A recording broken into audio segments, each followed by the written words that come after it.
Hello friends, welcome back on your YouTube channel नाले academy best यार। My self Shankar Rauniyar. Friends, आपके class 11 के next lecture में जो हम क्लास 11 का चैप्टर पढ़ रहे हैं, सब बेसिक कॉन्सेप्ट ऑफ केमिस्ट्री का, उसी का नेक्स्ट लेक्चर में हम डिस्कस करेंगे एम्पिरिकल फार्मूला, एक मॉलिक्यूलर फार्मूला। ठीक है, तो आइए डिस्कस करते हैं। एम्पिरिकल फार्मूला क्या होता है? मान लीजिए एक कंपाउंड है, ये एक कंपाउंड है। ठीक है, इस कंपाउंड में ए, बी और सी तीन एलिमेंट हैं। ठीक है, और इनका अगर सिंपल होल रेशियो पाया जाए है, इनका सिंपल होल नंबर रेशियो के द्वारा जो फार्मूला बनेगा, ठीक है, उन्हीं को क्या बोलते हैं? एम्पिरिकल फार्मूला बोलते हैं। क्लियर? अब देखो मॉलिक्यूलर फार्मूला क्या है। मान लो मॉलिक्यूलर फार्मूला की बात करें तो अगर कोई कंपाउंड है और उस कंपाउंड के द्वारा एक मॉलिक्यूल मिले और उस मॉलिक्यूल के द्वारा मान लो ए, बी, सी तीन आपके क्या मिले? अलग अलग एटम मिले, तो इनका अगर रेशियो इजेक्ट नंबर में पाया जाएगा, ठीक है, तो उसे क्या कहते हैं? वह फार्मूला क्या कहलाता है? मॉलिक्यूलर फार्मूला कहलाता है। क्लियर? अब देखिए एम्पिरिकल फार्मूला हमको ध्यान करने के लिए सबसे पहले कंपाउंड में जो भी ध्यान दीजिएगा, कंपाउंड में जो भी आपके क्या होते हैं, अलग अलग एटम होते हैं, उन सभी एटम का क्या पता होना चाहिए? मास पता होना चाहिए। जब तक मास पता नहीं होगा हम एम्पिरिकल फार्मूला कैलकुलेट नहीं कर सकते हैं। तो एम्पिरिकल फार्मूला के लिए हमारे पास क्या होना चाहिए? मास पता होना चाहिए, साथ ही साथ मोलर मास नोन होना चाहिए। तो चलिए हम लोग डिस्कस करते हैं। आइए एक एग्जाम्पल देखते हैं, और एक एग्जाम्पल में ये दिया है कि एक कंपाउंड है और उस कंपाउंड में आप यहाँ पर देखिए हाइड्रोजन जो है, एक कंपाउंड में 4.07% हाइड्रोजन है, 24.27% कार्बन है और इतना परसेंट क्लोरीन है, जिसका मोलर मास इतना दिया गया है, कंपाउंड का दिया गया है। ठीक है, व्हाट आर द एम्पिरिकल और मॉलिक्यूलर फार्मूला? एकदम स्टेप बाय स्टेप ध्यान दीजिएगा, आपको जरूर समझ में आएगा। चलिए, तो पहला है कि जो मास परसेंटेज दिया है उसको ग्राम में बदल देना। जैसे क्या दिया है यहाँ पर, आप ध्यान दो, बात करें, देखिए इधर जैसे ये हाइड्रोजन को दिया है ना, तो हाइड्रोजन को 4.07 ग्राम कर दीजिए। ठीक है, और इसको क्या कर दिए? हाइड्रोजन का ग्राम हो गया, हाइड्रोजन का वेट परसेंटेज, वेट जो हो गया। अब रही बात कार्बन का वेट, तो इसको बोल दीजिए 24.27 ग्राम कर दीजिए। और क्लोरीन जो है 71.65 ग्राम क्लो हो जाएगा। तो यही चीज़ें आपको देख रहे हैं कन्वर्ट किया। देखिए ये क्लोरीन है, ये आपका क्या है? कार्बन है, और ये हाइड्रोजन। पहला नंबर क्लियर हो गया। स्टेप नंबर 1 में क्या करेंगे? परसेंटेज को किस में कन्वर्ट करेंगे?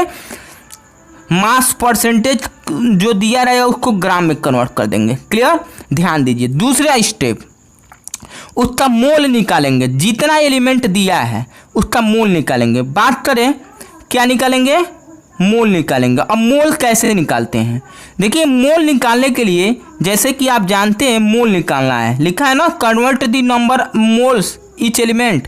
प्रत्येक एलिमेंट का मोल निकालेंगे। अब देखिए मोल निकालने के लिए सिंपल फार्मूला, देखिए मोल निकालने के लिए आप जानते हैं n बराबर होता है given mass upon molar mass.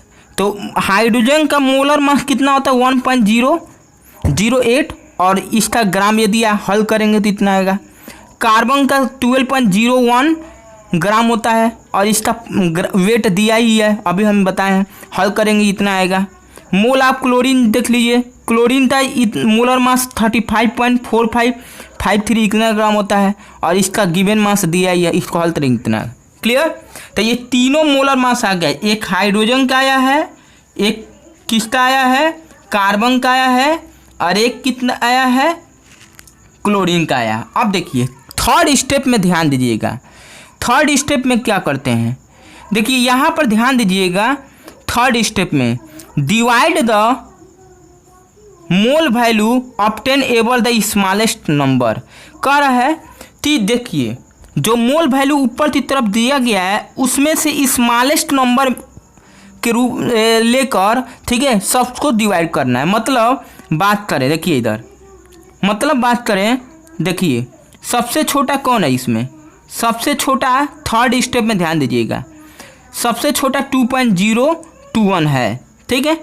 तो ये है, तो आप क्या करोगे, यहाँ पर 2.02 से 1 से डिवाइड कटेगा तो क्या होगा, 2 आएगा। फिर इसको 2.021 से डिवाइड करोगे कितना आएगा, 021 है, तो यहाँ पर 1 आएगा, ये भी 1 आएगा। तो इसका रेशियो कितना होगा, 2:1:1। क्लियर। ये आपका क्या हुआ, हाइड्रोजन हो गया, ये आपका कार्बन हो गया, और ये आपका क्लोरीन आ गया। तो इतना तो आपको समझ में आ गया होगा। देखिए 2:1:1 हाइड्रोजन कार्बन क्लोरीन। क्या किया हूँ कि स्मॉलेस्ट मोल नंबर लिया हूँ और सबको डिवाइड कर दिया हूँ, और होल नंबर के रूप में हमने ले लिया, ठीक है। देखिए होल नंबर के रूप में हमने लिया है। अब देखिए इसका इम्पिरिकल फार्मूला बात करें तो कार्बन हाइड्रोजन क्लोरीन है। कार्बन का 1 पार्ट है, हाइड्रोजन का 2 पार्ट, क्लोरीन का 1 पार्ट। तो ये आपका इम्पिरिकल फार्मूला हो गया, ठीक है फ्रेंड्स। चलिए अब मॉलिक्यूलर फार्मूला की तरफ हम चल रहे हैं, बढ़ रहे हैं, अग्रसर हो रहे हैं। तो देखिए क्या करना होगा, मॉलिक्यूलर फार्मूला अगर दिया है तो आप क्या करेंगे, जो भी इम्पिरिकल फार्मूला है उसका एटॉमिक मास सभी का जोड़ देंगे तो मॉलिक्यूलर फार्मूला निकल जाएगा। आइए समझते हैं आगे तरफ। देखिए सबसे पहले होता क्या है, देखिए इधर बात करें, ध्यान दीजिए मॉलिक्यूलर फार्मूला तो स्टेप याद रखिएगा, इसको प्रैक्टिस 2-3 बार करेंगे तब जाकर आपको समझ में आएगा। देखिए इधर, अब इसको करने के लिए देखिए कार्बन का कितना होता है 12.01, हाइड्रोजन का 2 × 1.008 होता है, और क्लोरीन का 35.453 होता है, ठीक है। ऐड करेंगे तो इतना आ गया, ठीक है।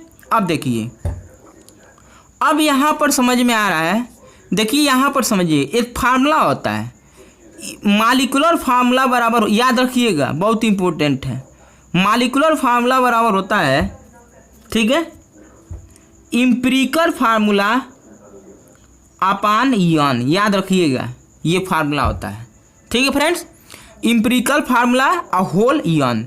अब इस यन का वैल्यू निकालना होता है, तो ये यन बराबर होता है, ध्यान दीजिएगा, यन बराबर molar mass upon empirical formula मास।